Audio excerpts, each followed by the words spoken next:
नमस्कार नमस्कार नमस्कार, मेरा नाम है राजीव कुमार बजाज यानी RKB और मैं हूं इस वक्त एडवोकेट प्रदीप नंबियार जी के साथ। प्रदीप जी नमस्कार। नमस्कार सर, नमस्कार।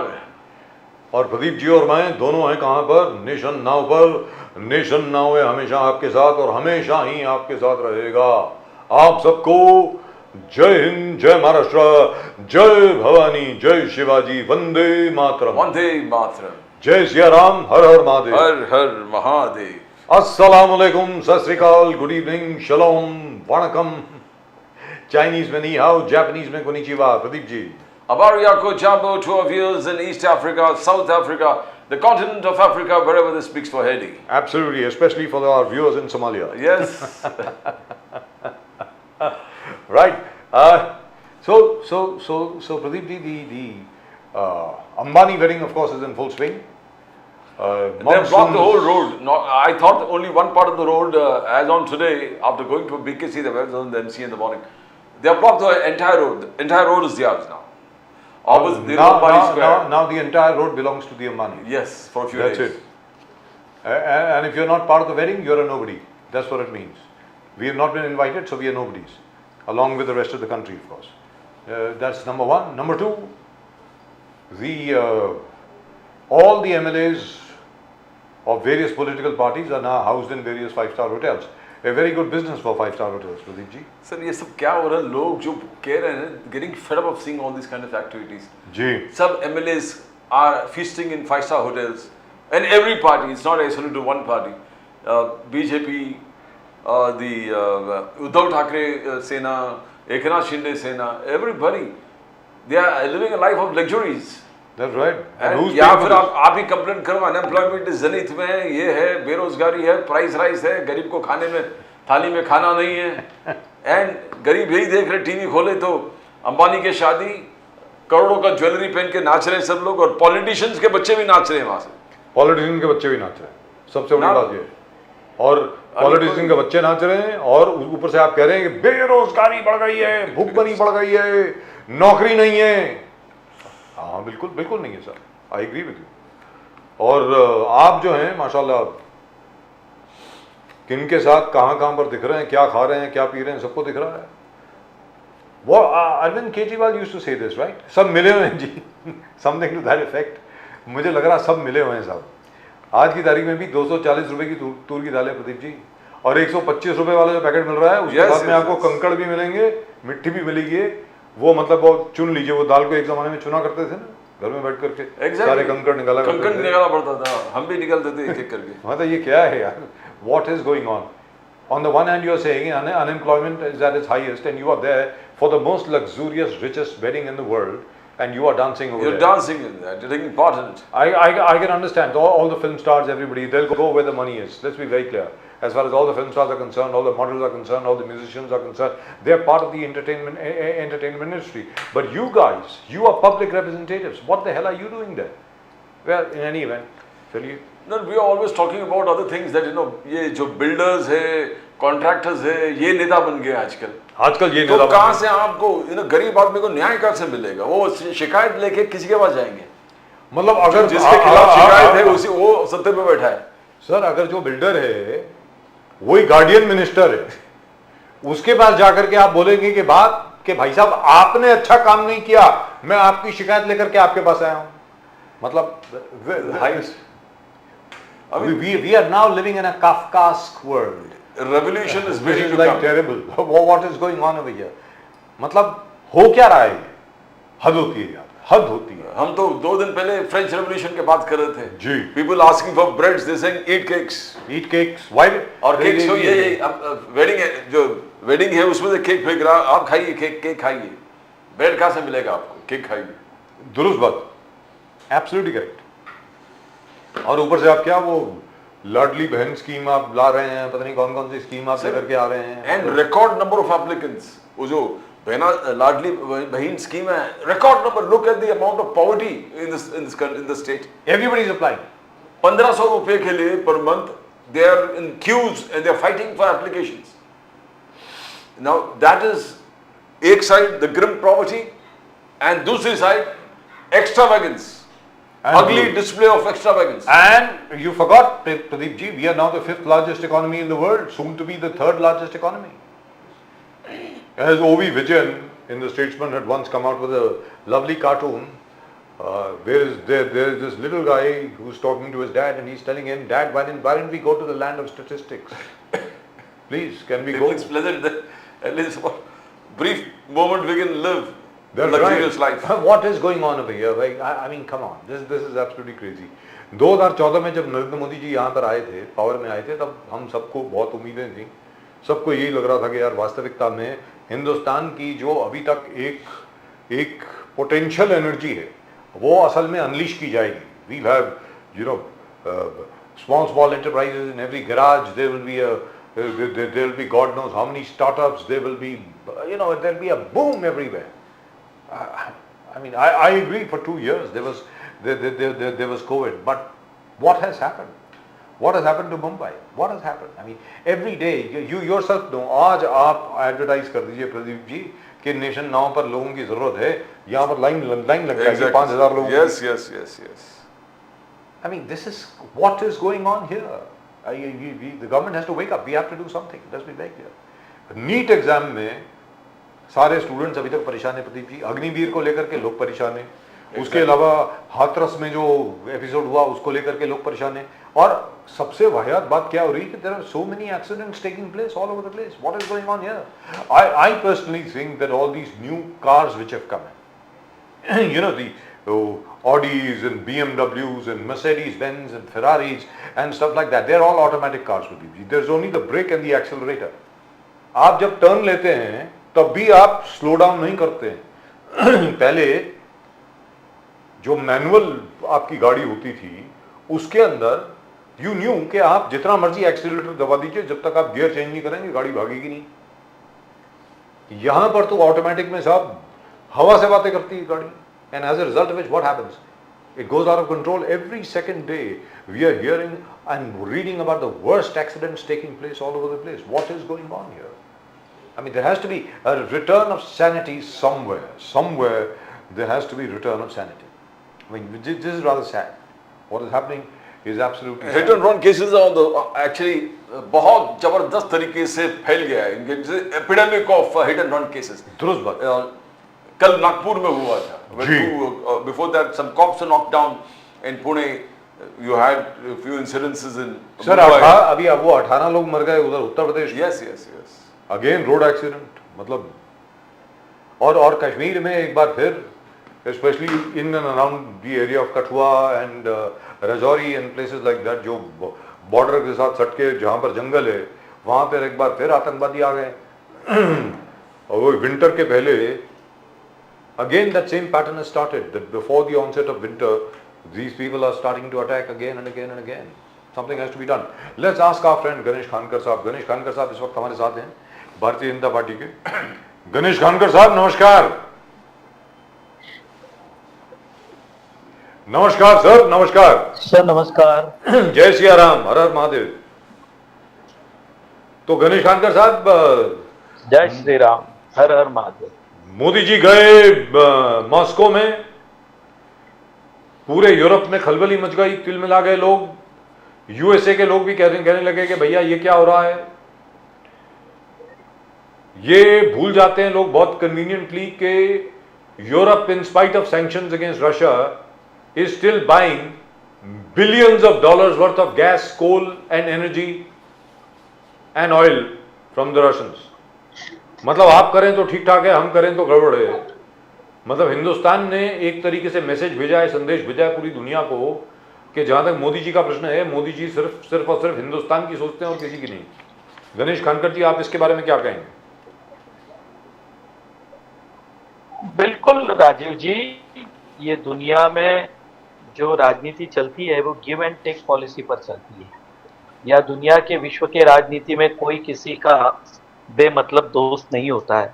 और मुझे लगता है कि हमने इस बात को नहीं भूलना चाहिए कि 1971 जब अमेरिका ने अपना बेड़ा भेजा था बांग्लादेश के समय, जो लड़ाई चल रही थी उस समय रशिया हमारे साथ में खड़ा रहा था. जी. याद कीजिए उस समय यदि रशिया हमारे साथ खड़ा नहीं होता तो उस युद्ध का परिणाम क्या होता। बीच के दिनों में जब दुनिया दो खेमों में बटी थी और अभी जो अमेरिका आतंकवाद के बारे में सोचती है, जब उसके दुष्परिणाम उन्हें भुगतने पड़ रहे हैं, तब अमेरिका ये सोचती है। लेकिन याद कीजिए कुछ सालों पहले अमेरिका की आतंकवाद के बारे में क्या भूमिका थी और वो क्या सोच रहे थे, ये हम भली भांति जानते हैं। जी उस समय वो पूरी तरह से पाकिस्तान के पीछे खड़े थे, हर साल वो पाकिस्तान को मदद देते थे। बावजूद उस समय रशिया हमारे साथ खड़ा रहा। हमारी Something seems to be wrong. We seem to have lost. We seem to have lost Mr. Ganesh Khankar. Can we please try him again? Please. Now you It go. is absolutely true. The USS Enterprise and the Russian Seventh Fleet had decided to move towards the Bay of Bengal. Absolutely true. And it is only the presence of two Russian nuclear submarines in the Indian Ocean and in the Bay of Bengal that deterred the Americans and woke them up to the reality that, hey, listen, you can't bully the Indians. All right? Exactly. So on that, I agree totally with Mr. Modi that he has gone to Russia. He has gone and he has hugged Vladimir Putin just to send a message across to the rest of Europe that, hey, listen, we are not here to listen to you. We are here to work for India. But today, in fact, Ajit Doval and the foreign minister of China, they had a huge talk among themselves, and the foreign minister said that we have to work towards, and both of them talk about how to work closer together where bilaterals are concerned, and the border issue will be a part of the bilateral talks. तो And देखिए we will यहाँ try and पर find solutions. यहाँ पर मैं Modi Border government से states. Modi सरकार से सहमत हूँ जहाँ तक चाइना का सवाल है। चाइना के साथ आप, हमारे पास अभी इतनी स्ट्रेंथ नहीं है कि चाइना के साथ आप खुलेआम लोहा ले सकें।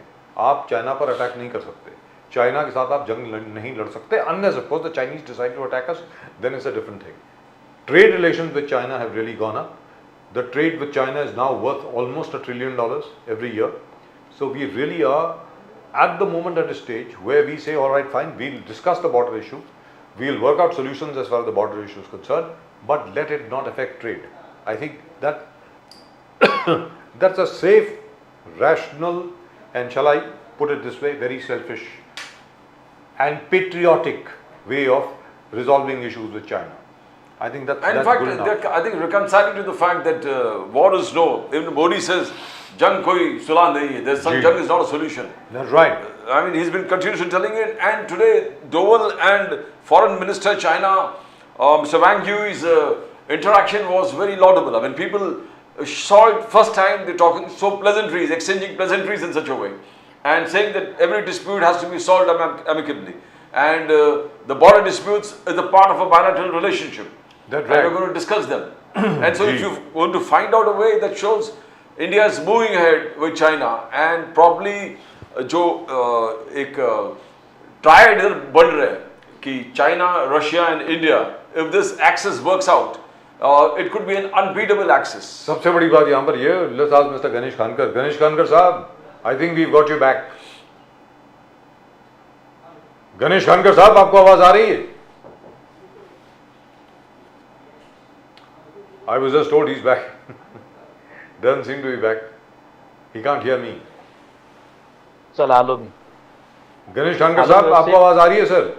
Yes, he's back. बिल्कुल बिल्कुल आपकी आवाज आ रही है, आपको मैं देख पा रहा हूँ, आपको सुन भी पा रहा हूँ। जी, तो कहने का मतलब ये हुआ, जैसे प्रदीप जी अभी कह रहे थे कि आज अजीत डोभाल साहब और चाइनीज फॉरेन मिनिस्टर जो है उनकी भी आज बातचीत हुई है, तो मतलब अगर वो रशिया चाइना इंडिया एक्सेस अगर बन गया बहुत अच्छे तरीके से, तो दुनिया की सबसे बड़ी मार्केट बनती है सर, सबसे बड़ी मार्केट बनती है पूरी दुनिया की, अगर आज ये एक्सेस बहुत अच्छी तरीके से बन जाए तो। गणेश खानकर साहब प्लीज। बिल्कुल सर, बिल्कुल बिल्कुल, दुनिया की सबसे बड़ी मार्केट चाइना और भारत ही तो है जी, दुनिया की लगभग आधी आबादी यहीं पर बसती है, दुरुस्त बात। और मुझे लगता है कि सारा जो मार्केट है वो यहीं पर है, और यदि समझो रशिया इसमें ज्वाइन होता है तो बड़ा उलटफेर दुनिया की इकोनॉमी में हो सकता है। लेकिन मुझे लगता है कि ये सारी बातें आज जो हम कर रहे हैं, लेकिन उस समय हम अपने हितों को न भूलें, क्योंकि चीन की जो मंशा है वो पूरी तरह से कभी व्यापार की नहीं रही है, वे व्यापार के बहाने उन देशों में प्रवेश करते हैं और प्रवेश करने के बाद फिर उस देश की राजनीति अपने हाथ में लेने का प्रयास करते हैं, क्योंकि ड्रैगन कभी शांत नहीं बैठता है। ड्रैगन की महत्वाकांक्षा बड़ी खतरनाक है, इतना हमें ध्यान में रखना चाहिए। बुद्ध नहीं युद्ध, युद्ध नहीं बुद्ध, मोदी जी का संदेश। इस देश ने पूरे दुनिया को बुद्ध दिया है, युद्ध नहीं। तो आप युद्ध ना करके बुद्ध को याद करें। मोदी जी जिस प्रकार से कहा war is not a solution, Khankar साहब, और जिस प्रकार से डोवल साहब और फॉरेन मिनिस्टर वांग यूई दोनों साथ मिलकर इंटरेक्शंस किए, बायलैटरल्स में बॉर्डर इश्यूज भी डिस्कस करेंगे। क्या ये आगे जाके हम लोग देख रहे हैं कि एक एक्सिस बन रहे इंडो चाइना और रशिया, और अगर बनता है तो एक ग्लोबल, एक जबरदस्त तरीके से एक बहुत ही अच्छा फेनोमेनन होगा इस देश के लिए, भारत देश के लिए। खानकर साहब, नहीं देखिए, दुनिया में व्यापारी रिश्ते बढ़ाने में कोई दिक्कत नहीं है, बिल्कुल नहीं है। याद कीजिए कि हमने ये बात इसलिए कही कि भारत की दुनिया में प्रतिमा क्या है यह स्पष्ट रूप से दुनिया के सामने जाए, इसलिए हमने कहा कि हमने दुनिया को बुद्ध दिया है। देखिए नंबियार जी, आप थोड़ा सा सोचेंगे तो आप यदि संसद के अधिवेशन की तरफ यदि आप चले जाएंगे तो हमारे देश के नेता प्रतिपक्ष है राहुल गांधी जी, उन्होंने जो बातें संसद में कही, ठीक है आजकल मीडिया को वो भी अच्छा लगता है, शायद आप भी उनकी तारीफ करते होंगे, लेकिन उन्होंने हिंदुओं को पूरी तरह से हिंसा करने वाला कहा। अब वो किस कंसेप्ट में कहा मुझे पता नहीं, लेकिन कम से कम पूरी दुनिया में शांति का संदेश देने के लिए जो कुछ अपने भारत का योगदान है या प्राचीन देश का योगदान है, उसे भी हमने नहीं भूलना चाहिए। इसलिए मोदी जी ने यदि ये कहा होगा कि हमने युद्ध नहीं दे दुनिया को बुद्ध दिया है, तो गौतम बुद्ध जी ने हमेशा शांति का संदेश दिया हुआ है, इसलिए हमने उनका उल्लेख किया। लेकिन हमारी आत्मनिर्भरता, हमारी संरक्षण सिद्धता, इसके बारे में हम कोई कॉम्प्रोमाइज नहीं करेंगे। मणिपुर में मोदी साहब ने कहा कि 11,000 FIR have been filed, 11,000 FIR file किए, 500 लोग को अरेस्ट किए, और उन्हें आगे जाके कहा कि मणिपुर पीस के लिए लगातार होम मिनिस्टर और हम लोग लगातार काम कर रहे हैं। राहुल गांधी जी का मगर फिर भी कहना है कि देखो मोहब्बत, सम्मान, भाईचारा, यही 3 चीज से आप मणिपुर के सोल्यूशन ला सकते हो, प्रॉब्लम सॉल्व कर सकते हो। प्यार और मोहब्बत, जो बार बार राहुल गांधी जी कहे कि हर गली, हर शहर, हर गांव में बनाएंगे प्यार और मोहब्बत के दुकान, तो ये मोहब्बत से ही मणिपुर का हल होगा, राहुल गांधी जी का कहना है। गणेश जी। हाँ नंबियार जी, राहुल गांधी अब देश के नेता प्रतिपक्ष है, तो प्यार अब और मोहब्बत की दुकान उन्होंने खोल के रखी है, मेरी उनको शुभकामनाएं हैं। वो किस प्यार की तलाश में है, वो अभी तक उम्र की 55 साल तक हम समझ नहीं पाए हैं। आप शायद समझ पाए होंगे, तो आपका मैं अभिनंदन करूंगा, राजीव जी का और आपका। अब रही बात ये प्यार और मोहब्बत की दुकान जिसकी बात वो हमेशा करते हैं, मैं उनसे नम्र निवेदन करूंगा, शायद इस टेलीकास्ट को कांग्रेस के नेता देखते होंगे, तो ये कश्मीर की बॉर्डर पर जाकर जो पाकिस्तान से रोज आतंकवादी आते हैं, जिन्हें हिंदुस्तान में कोहराम मचाना है, जिन्हें भारत में अशांति पैदा करनी है, उनके सामने आप जाकर कहिए कि मैं प्यार और मोहब्बत की दुकान लेकर आया हूँ। देखिए ये बातें कहने के लिए बड़ी अच्छी है। राजीव जी और नबियार जी, आप पत्रकार शायद हम पर टीका कर सकते हैं कि देश कुछ अलग स्थिति में जा रहा है, लेकिन क्या हम सोच सकते हैं कि 2014 के पहले इस देश में रोज सवेरे और शाम केवल और केवल करप्शन पर चर्चा होती थी। कभी 2G, 3G, कोयला जी, कभी फिर जीजा जी भी बीच में आते थे। अब 10 सालों में हमने हमारा कंसेप्ट बदल दिया है। अब इस देश में विकास पर चर्चा होती है, जीडीपी पर चर्चा होती है, बाहरी देशों में हमारी क्या अब कीमत है, इस पर चर्चा होती है। स्वाभाविक रूप से 10 साल सत्ता के बाहर रहने के बाद जिस तरह से एक व्यक्ति को अब इस देश में टारगेट किया जा रहा है, ये बिल्कुल राजीव जी, यदि आप 1996 को याद करेंगे तो बिल्कुल अटल बिहारी वाजपेयी जी और भारतीय जनता पार्टी को इस तरह की ट्रीटमेंट मिलती थी, मानो जैसे हम कोई अस्पृश्य व्यक्ति है, कई दूसरे ग्रह से हम आए, इस तरह का बर्ताव संसद में और पूरे देश में हमारे साथ हो रहा था कि ये आरएसएस के लोग हैं, ये आरएसएस वाले हैं, इनकी मानसिकता क्या है। राजीव जी, आप जो चाहे सोचिए, लेकिन गए 10 सालों में इस देश में जो परिवर्तन आया है, इस देश से इंफ्रास्ट्रक्चर पर जितना पैसा खर्च हो रहा है, देश की सीमाओं के भाग में जिस तरह के विकास कार्य हुए हैं, और गलवान घाटी में हमने जिस तरह से चीन को जवाब दिया है, वो आपके सामने है।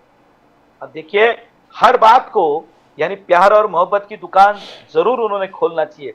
मैं आज भी, मुझे एक बात से बड़ा अचरज है, उन्होंने कश्मीर में उनकी यात्रा के दौरान जो भाषण दिया था, इस आतंकवादी ने मेरी आंख में देखा और आतंकवादी की आंख में मैंने देखा। अब मुझे पता नहीं ये प्यार और मोहब्बत की दुकान राहुल जी ने उस आतंकवादी को दी होगी, उसने आत्मसमर्पण किया होता तो बड़ा अच्छा होता, लेकिन पता नहीं प्यार और मोहब्बत की दुकान कश्मीर में क्यों नहीं चल पाई। लेकिन सर ये तो बता दें अभी, वो गणेश उनका काम खानकर जी, करेंगे, हम हमारा काम करेंगे।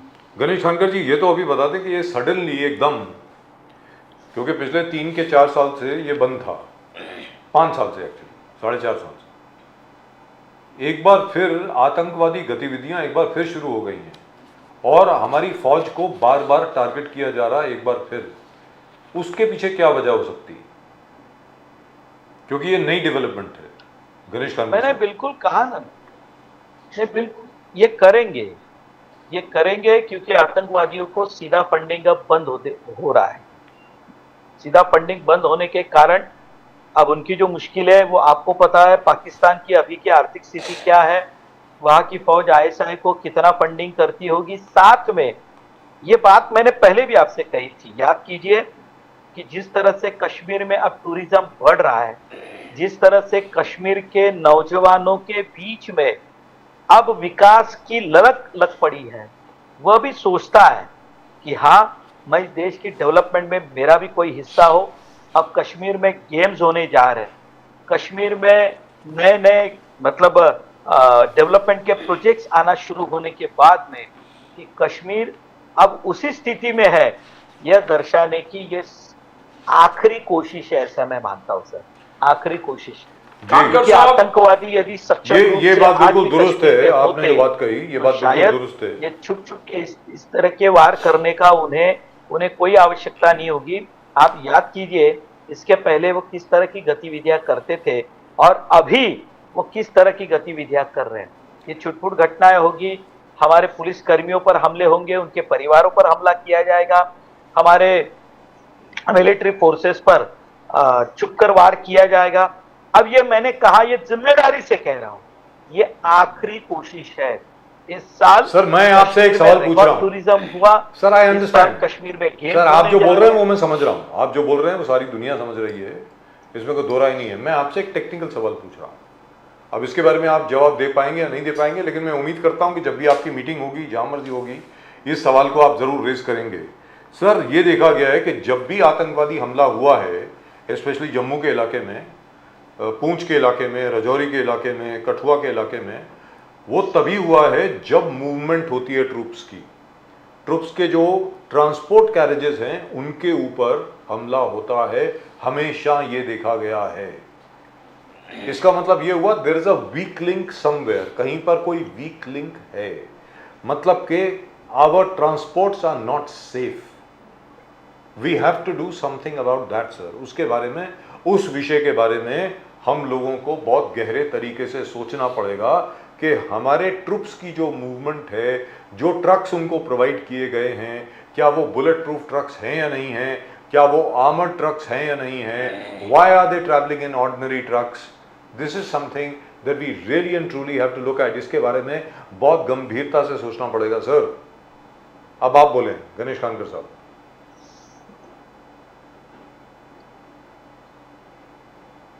नहीं, आपकी बात बिल्कुल दुरुस्त है राजीव जी, इसके बारे में हमें सोचना पड़ेगा। कहीं ना कहीं लीकेज है, बिना लीकेज के ये होगा नहीं। लेकिन जो मैंने खबरें पढ़ी उसके बाद जो मेरे ध्यान में आया कि वहां पर जो ट्रूप्स पर हमले हुए हैं, ये बिल्कुल और बिल्कुल जिसे narrow minded, narrow road gauge के हम रास्ते कह जी। सकते हैं या कर्व या टर्निंग पॉइंट होते हैं, वहां पर उन्होंने ये हमले चुपके से किए हैं। मैं जब कश्मीर में गया था, ये आज के 10-12 साल पहले की बात है राजीव जी, यानी मैं वहां पर देख रहा था, श्रीनगर जाते समय रास्ते पर रुकते रुकते हर 1 मिनट के बाद एक मिलिट्री का कॉन्वॉय वहां से कश्मीर की तरफ जाता है और दूसरा कॉन्वॉय कश्मीर से जम्मू की तरफ आता है। यानी इतना ट्रांसपोर्ट वहां पर बढ़ते रहता है। कुछ सैनिक हमारे वहां जाते हैं और वहां से कुछ सैनिक जम्मू की तरफ शिफ्ट होते हैं। ये बिल्कुल 1-2 मिनट की मतलब गैप के भीतर हमारे कॉन्वॉय चलते रहते हैं। हर कॉन्वॉय के आगे एक सेफ्टी वैन होती है जो पेट्रोलिंग करती रहती है। हर कॉन्वॉय में ऊपर जवान निगरानी करते रहता है। लेकिन आपने जो कहा वो बिल्कुल सही है कि हमारे कॉन्वॉय की जो मूवमेंट है उसकी कहीं ना कहीं लीकेज हो रही है और जमीन पर आज हमारे कॉन्वॉय की जो मूवमेंट है वो सेफ नहीं है। ये बिल्कुल आपकी बात सही है सर। दुरुस्त बात है, and the only thing is over there, by the way, because if you provide armored trucks for everybody and so on and so forth, the expenditure will be too great. I understand. तो इसका मतलब क्या हुआ? इसका मतलब ये हुआ कि हमारा जो इंटेलिजेंस नेटवर्क है, सर्वेलेंस नेटवर्क है, सैटेलाइट सर्वेलेंस जो है, बाकी सब चीजें जो है ऑन ग्राउंड जिसको ह्यूमन कहते हैं, ह्यूमन इंटेलिजेंस है, उसको इंप्रूव करना पड़ेगा। And so far up till now they have done a very good job, I admit. these are aberrations. I hope we are able to conquer them. Pradeep ji, please. Jairam Ramesh ने जो आरोप लगाया, कांग्रेस और जयराम रमेश, उन्होंने कहा कि देखो डीमोनेटाइजेशन जीएसटी और जो कोविड लॉकडाउन अनप्लान तरीके से हुआ, अनप्लान तरीके से हो गया, that is destroyed the economy. उनका एस्टिमेट है कि 54 lakh jobs the country has lost in the unorganised sector. जब एमएसएमईज और छोटे उद्योग में 54 लाख नौकरी चला गया है, कांग्रेस का आरोप है। तो अनप्लान्ड कोविड लॉकडाउन भी इसको दोषी मानते हैं कि मोदी साहब ने वो भी अनप्लान्ड तरीके से किया, अपार्ट फ्रॉम जीएसटी और डीमोनेटाइजेशन। तो how do the BJP see this accusation? आप बीजेपी इस एक्यूजेशन किस प्रकार से देखते हैं खानकर साहब? नंबियार जी, जब पूरी दुनिया ये कह रही थी कि कोविड के समय सबसे ज्यादा मौतें कहीं होगी तो वो भारत में होगी, सबसे ज्यादा यदि इकोनॉमिक डिप्रेशन कहीं होगा तो वो भारत में होगा। अब याद कीजिए नंबियार जी, हमारी जीडीपी आज 7% के आसपास और उसके ऊपर जा रही है। अब ये हुई, मैं इकोनॉमी की बात कर रहा हूं, जब पूरी दुनिया में जर्मनी से लेके यूएस से लेके यूके, यानी जो स्थितियां आपके सामने, जो आंकड़े आपके सामने आएंगे, तो हम बड़ी गंभीर स्थिति में आज इस समय चल रहे हैं। उसके बावजूद हमारी इकोनॉमी आज एक बड़ी सशक्त रूप से पूरी दुनिया में उभर रही है। शायद जयराम रमेश इस बात को कितना समझ पाए मुझे पता नहीं है। रही बात कोविड की, तो कोविड के समय हमने पूरी दुनिया की मदद की, हमने पूरी दुनिया की मदद की। और मेरा एक ही सवाल आज कांग्रेस के सारे जो नेता ये बात कहते हैं, उसमें अखिलेश यादव से, राहुल गांधी जी से, even up to Jairam Ramesh, याद कीजिए उनके स्टेटमेंट जब कोविड की जिसे हम लस कह सकते हैं, उस समय इनके क्या स्टेटमेंट थे। याद कीजिए क्या नेता कहते थे, हम नहीं लेंगे, ये तो बीजेपी की है, ये संघ परिवार की है, ये मोदी जी की है। अब उसके बाद में इतने सारे लोग बचे, क्या ये एफिडेविट पर लिख के देंगे कि इन्होंने उस समय नहीं लिया कोविड का इंजेक्शन? क्या ये लिख के देंगे? लेकिन उनका ये कहना है कि हमने ये कहा था उस वक्त, और आज मैं समाजवादी पार्टी की बात कर रहा हूं, उनके प्रवक्ताओं की बात कर रहा हूं, उन्होंने कहा कि जो अखिलेश यादव ने उस वक्त कहा बिल्कुल ठीक बात कही, क्योंकि अब एस्ट्राजेनेका ने इंग्लैंड में, यूके में एडमिट किया है कि उनके वैक्सीन की वजह से cardiac problems, liver problems, kidney failure problems, ये साइड इफेक्ट्स हैं। ऐसा समाजवादी पार्टी के प्रवक्ताओं का कहना है सर। प्लीज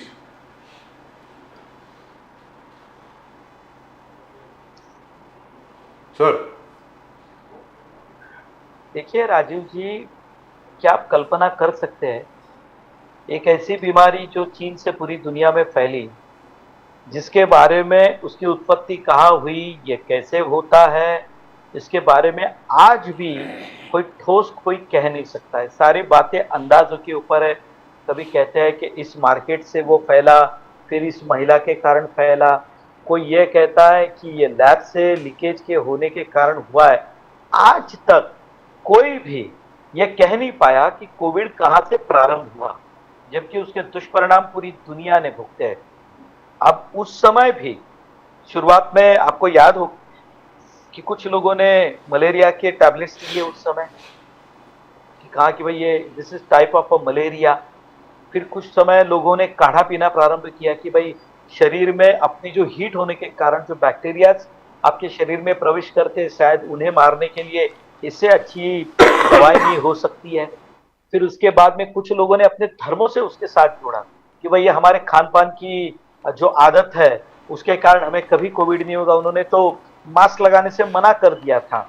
याद कीजिए, ऐसे पीरियड में 3 से 4 महीने के भीतर एक नए कोविड के वैक्सीनेशन को रिसर्च करना, उसको जन्म देना, जी उसको सेफली करने के बाद में लोगों तक उसे पहुंचाना, और राजीव जी जाने बच गई। हमारी भी तो जाने बच गई ना साहब, हमने भी तो 2-2 वैक्सीन लिए हैं। अब ये मैं यानी जो मैं खुद के बारे में आपसे कहता हूँ, मैं कोविड के समय 7 हिल्स में एडमिट था राजीव जी, और आप बिलीव नहीं करोगे, मैं पूरे कोविड के समय लोगों के बीच में था।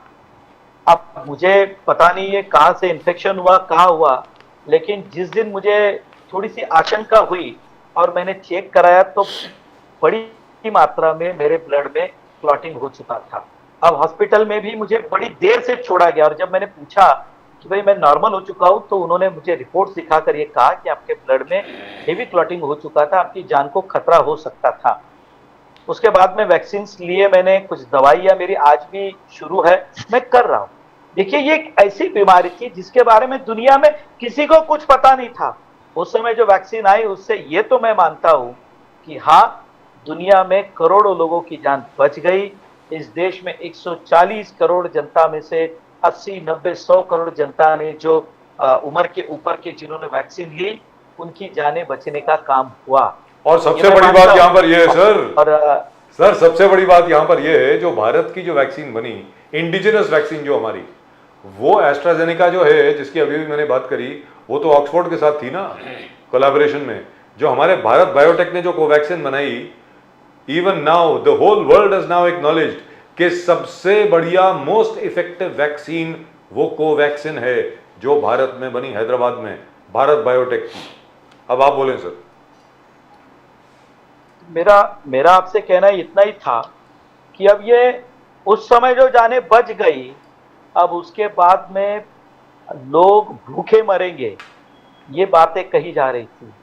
हमने सारे लोगों के लिए राशन खोल दिए, हमने ई श्रम के लोगों को गैस सिलेंडर दिए, हमने बहनों के अकाउंट में 500 रुपए के रूप में पहली मात्रा जमा की, हमने किसानों के खाते में पैसे जमा किए। राजीव जी, ये सारा के सारा जब हुआ, उस समय ना तो आपकी जो इकोनॉमी है उसको कई इफेक्ट हुआ, ना ही आपको पूरी दुनिया में किसी के सामने हाथ फैलाना पड़ा। अब इतना सब कुछ होने के बाद भी यदि सुब्रमण्यम अपने जयराम रमेश जी या फिर पी चिदम्बरम जी या हमारे प्यार मोहब्बत की दुकान के होलसेलर राहुल गांधी जी को ये समझ में नहीं आता होगा, तो इस देश का आरएसएस आपने बोला, आरएसएस, हाँ उनका कहना yes, RSS is a problem. Mallikarjun खड़गे साहब ने अपर हाउस में, राज्यसभा में हंगामा कर दिया, बोले RSS has taken over the entire education system of this country. अब जितने भी एजुकेशन सिस्टम के टॉप लेवल पे देखो, आरएसएस के लोग वहां पर प्रभावी हो चुके हैं, इफेक्ट हो, कंट्रोल कर रहे हैं। एजुकेशन सिस्टम के थ्रू आरएसएस मनुवादी विचारों को स्प्रेड करना चाहता है। अपने यंग जनरेशन है, अपने स्कूल है, अपने एजुकेशन है, अपने हिस्ट्री में मनुवादी विचारधारा का जिस प्रकार से इन्फ्लक्स करना चाहता है, वो काम चालू है। और आरएसएस एक जबरदस्त तरीके से इन्फ्लुएंस करने में ऑलरेडी इफेक्टिव हो चुका है by taking over the education system. ये बहुत सीरियस चार्ज है खनकर साहब, मल्लिकार्जुन खड़गे साहब का, that RSS is infiltrating the education system. ऐसा है नंबियार जी, मल्लिकार्जुन खड़गे जी अपने कर्तृत्व के कारण कांग्रेस के अध्यक्ष नहीं बने। वे मुझसे उम्र में बहुत बड़े हैं, मैंने इस शब्द का प्रयोग करना उचित नहीं है, मैं माफी मांगता हूं, लेकिन उनकी एक ही एक क्वालिफिकेशन है कि वो हद से ज्यादा गांधी फैमिली के वफादार है। उनकी कोई क्वालिफिकेशन नहीं है कांग्रेस अध्यक्ष बनने की।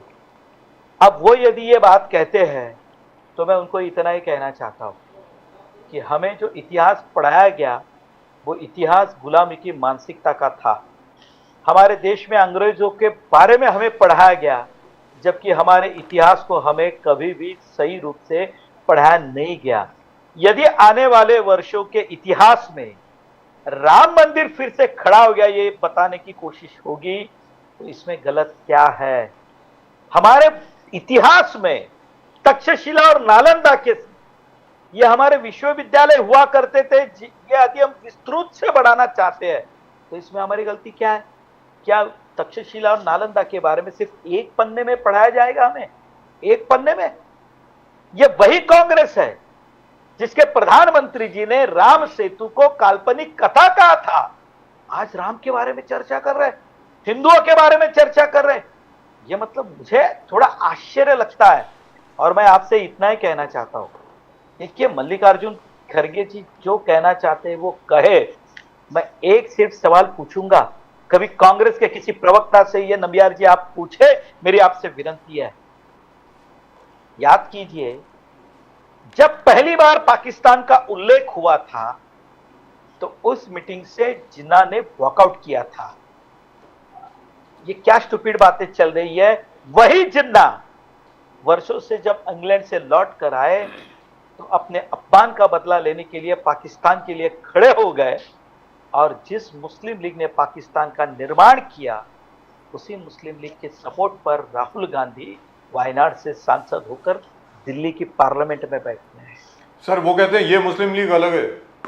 कौन सी मुस्लिम लीग अलग है? ये वाली मुस्लिम लीग अलग है, ये इंडियन यूनियन मुस्लिम लीग है।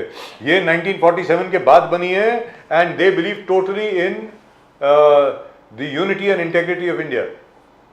माय क्वेश्चन, कभी संसद में इस बात पर बहस करे कि 1947 में जिस विभाजन की बात हम बार बार करते हैं, जिसके परिणाम राजीव जी आपके पुरखों ने भुगते हैं, कि क्या वो विभाजन प्यार मोहब्बत की दुकान से हुआ था? क्या ये हिंदुस्तान पाकिस्तान क्यों तैयार हुआ? क्यों पाकिस्तान करेंगे? क्या हमारी बॉर्डर पर जहां रोज भारत माता के नारे दिए जाते वहां जाकर प्यार मोहब्बत की दुकान कहेंगे और ये कहेंगे कि ये कभी हिंदुस्तान का हिस्सा था, मैं यहां प्यार मोहब्बत की दुकान खोलना चाहता हूं? राजीव जी, इज दैट पॉसिबल? क्या ये हो सकता है? सर वहां के अभी की जो मुस्लिम लीग है, वहां के इब्राहिम सुलेमान सेठ, जीएम बनातवाला, ये सब मेंबर्स ऑफ पार्लियामेंट रह चुके हैं, भारत के मेंबर ऑफ पार्लियामेंट रह चुके हैं और सब ने भारत के संविधान की शपथ ली है। तो इंडियन यूनियन मुस्लिम लीग जो है वो हमारी इलेक्शन कमीशन ने रिकॉग्नाइज करी है as an Indian political party, और केरल में कांग्रेस का पार्टनर है अलायंस में। जी हैं सर तो या तो उनको बैन करिए। गणेश खानकर साहब, मैं आपकी बात से मैंने आपकी बात मैंने मांग ली, बैन कीजिए। सवाल किया। नहीं, there is no question of, देखिए sir, there is no question of taking ban against any party. जी, मेरा विषय ये भारत है, इसमें हर कोई किसी को फिर आप कहेंगे संविधान खतरे में है।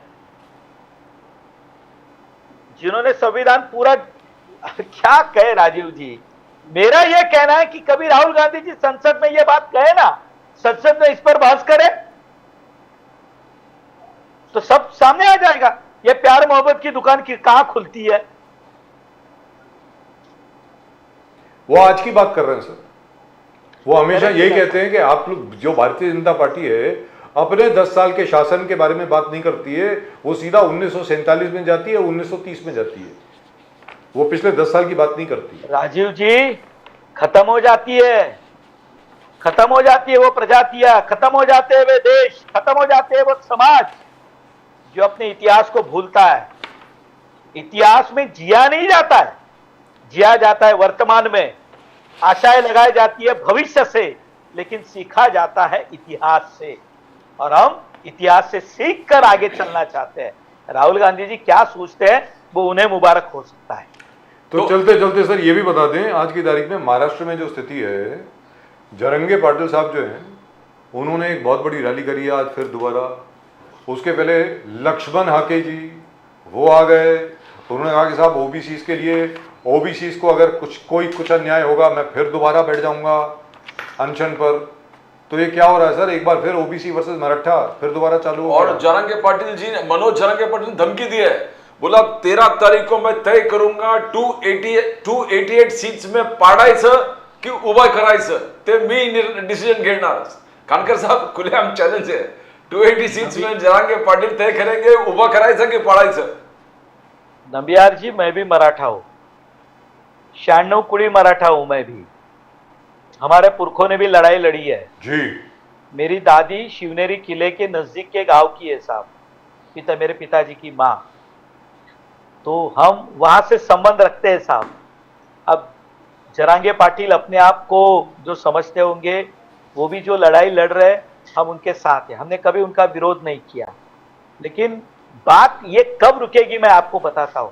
राजीव जी, मेरी भविष्यवाणियां कभी कभी आप रिकॉर्ड करके रखते हैं, मेरी ये भी भविष्यवाणी आप रिकॉर्ड करके रखिए।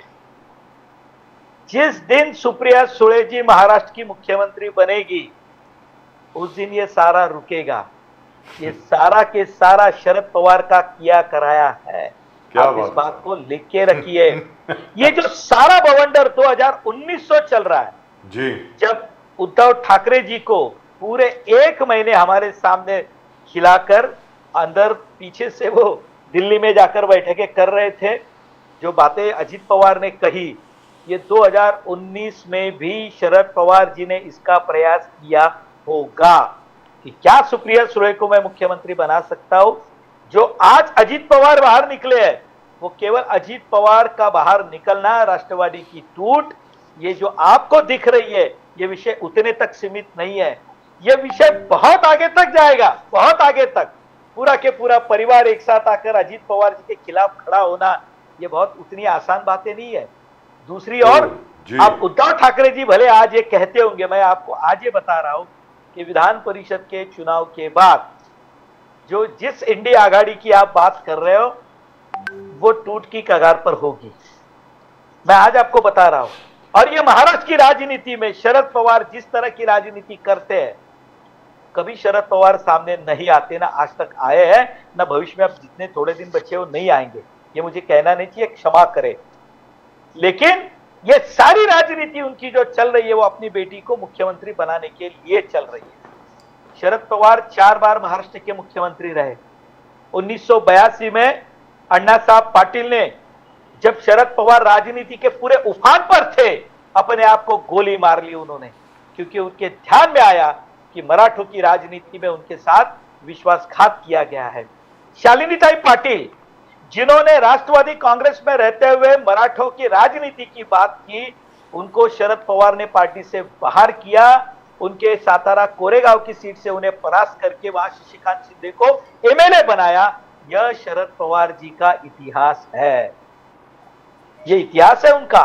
वे अपने रहते, जब याद कीजिए, जब ये आरक्षण की प्रतिशत 27% पर थी, जब 37% पर थी, जब हम 50% पर आए, तब महाराष्ट्र में मुख्यमंत्री कौन था? किसके पार्टी की सरकार थी?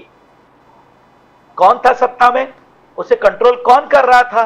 क्या शरद पवार उस समय मराठों को 10% आरक्षण नहीं दे सकते थे? उन्होंने कभी इस बारे में नहीं सोचा। वे केवल और केवल सत्ता की राजनीति करना चाहते हैं। वो आपके साथ आएंगे या तो आपके खिलाफ जाएंगे, लेकिन सत्ता के साथ रहने का उन्हें अनुभव है और वे रहते हैं। वो इस बार कर नहीं पा रहे, ये बात अलग है, लेकिन मेरी बात को आज आप लिख के रखिए राजीव जी। लिखने की जरूरत क्या, रिकॉर्ड हो गया सर। सर रिकॉर्ड हो गया है। जिस दिन सुप्रिया सुळे महाराष्ट्र की मुख्यमंत्री बनेगी, आपको शरद पवार जी का दूसरा रूप दिखेगा। ये सारी राजनीति वो कहने का मतलब ये हुआ, एक और चीज जो गणेश खानकर जी बोल नहीं रहे हैं कि सुप्रिया सुळे जी भारतीय जनता पार्टी की मदद से महाराष्ट्र की मुख्यमंत्री बनेंगी, वो असल में बोल नहीं रहे हैं। नहीं, कोई आवश्यकता नहीं है। अब शरद पवार जी के साथ जाने का राजीव जी कोई संबंध नहीं है। ना तो ये उनकी सरकार बनने जा रही है और ना ही शरद पवार जी अपने जीते जी शायद सुप्रिया सुळे जी को मुख्यमंत्री बनते देख पाएंगे। मैं आपको ये विश्वास के साथ कहता हूं। देखिए, राजनीति में ये जो घड़ी चलती है राजीव जी, ये घड़ी घूमकर फिर से वही आती है। इतने साल के राजनीति के बाद आप ना तो महाराष्ट्र के किसान को सुखी कर पाए, ना महाराष्ट्र को सूखे में से बाहर ले आए, ना ही आप महाराष्ट्र के मराठा को आप कहीं सेट कर पाए। आपने केवल और केवल राजनीतिक दृष्टि से उनका उपयोग किया। रोहित पवार जी की बात हम करेंगे। उन्होंने उस दिन बात निकाली गुजरात के बारे में, कहते हैं, याद कीजिए अदानी जी मिलने गए थे तो उनके ड्राइविंग सीट पर उनके बगल में रोहित पवार ही बैठे थे। जी। ऐसा कौन सा चमत्कार था ये? अब शरद पवार जी अपने जीवन की पूरी राजनीति करते रहे, जिस पूना शहर से तो शारदा जी से लेके सारे लोग जो उनके साथ अगल बगल में ये ज्वेलर्स वाले, अभी मैं नाम नहीं लेता, किसी का नाम लेना अच्छा नहीं है, ये सारे भाई कौन थे? क्या रोहित पवार जी भूल गए? क्या शरद पवार जी को याद नहीं है? या मुंबई में जिन्होंने स्पेक्ट्रम सेल बेचने के लिए इतनी बड़ी राजनीति की, शाहिद पलवा, क्या वो मराठी थी? क्या शरद पवार जी के साथ बगल में बैठा करते थे, क्या वो मराठी थे? क्या रोहित पवार जी भूल गए? यानी ऐसा है राजीव जी, ये घड़ी वहीं पर आती है। आज तक शरद पवार जी अपने बलबूते पर महाराष्ट्र में सत्ता नहीं ला पाए तो नहीं ला पाए। 1978 में उन्होंने दूसरे पार्टियों को तोड़कर अपनी सरकार बनाई। वे फिर से 1987 में कांग्रेस में चले गए तो रेडी। तो आपके मुताबिक अब ये चलने वाला नहीं है? आपके मुताबिक साहब ऐसा है कि एक बार ये पीक पर जाने के बाद उनको जो शरद पवार जी को करना था वो लोकसभा के चुनाव में उन्होंने कर दिया। जिस तरह से आज जरांगे पाटिल ये कह रहे हैं, देखिए राजनीति में ज्यादा से ज्यादा राजीव जी हम परास्त होंगे, ये हो सकता है कि किसी के बहाने से जरांगे पाटिल ये करना चाहते होंगे, वो अपने आप को नेता स्थापित करना चाहते होंगे, वो जरूर करें, ये बावजूद इसके मैं भी मराठा हूं। अब जिस तरह की वो राजनीति करना चाहते हैं, जिस आरक्षण में बिठाना चाहते हैं, उसे सुप्रीम कोर्ट तक चैलेंज किया जाएगा, सुप्रीम कोर्ट में उसे आपको प्रूव किया जाएगा, उसके लिए आपको डेटा कलेक्शन करना पड़ेगा and you will have to prove Maratha ये इकोनॉमिकली बैकवर्ड रह चुके हैं और ये असलियत है। सर इकोनॉमिकली बैकवर्ड नहीं, सोशली बैकवर्ड। सर ऐसा है, आप गांव देहात में जाएंगे सर, जी जी जी, तो सर वो anyway that's a very long discussion whether economically backward or socially backward, because economically backward will not be entitled to reservation under OBC. उनको इकोनॉमिकली जो नरेंद्र मोदी जी ने EWS का 10% दिया है, they'll be entitled to that. मेरी बात आप समझे नहीं, मेरी बात राजीव जी, ये आंदोलन क्यों जन्म ले रहे हैं, मेरी बात को समझिए। लोगों को खेतों में पानी नहीं है, लोगों को नौकरी नहीं मिल रही है, बेरोजगारी गांव में फैली हुई है, क्योंकि उनको अपने फार्मिंग से जितना मिलना चाहिए वो नहीं मिल रहा है। इसके कारण हमारे मराठी युवाओं ने we'll discuss that some other time, sir, because we really run out of time. But जो शरद पवार जी के बारे में आपने कहा, we will record it and we will keep it. And we'll call you Pandit Ganesh खानकर ji, because आपका predictions बहुत सारा सही होने लगा। पंडित नहीं, ज्योतिषाचार्य गणेश खानकर। आज के बाद नाम गणेश खानकर जी का जरा चेंज होगा, ज्योतिषाचार्य Ganesh खानकर। And I hope to see him, if not in parliament, at least in the assembly this time. I wish to see him in parliament, very frankly speaking. Thank you so much, sir. Namaskar. Jai Siya Ram. Har Har Mahadev. जय सिया राम, हर हर Mahadev. Thank you, sir. Thank you very much. माता की जय। भारत माता की जय। भारत माता की जय। Thank you, sir. You know, most BJP spokespersons feel very strong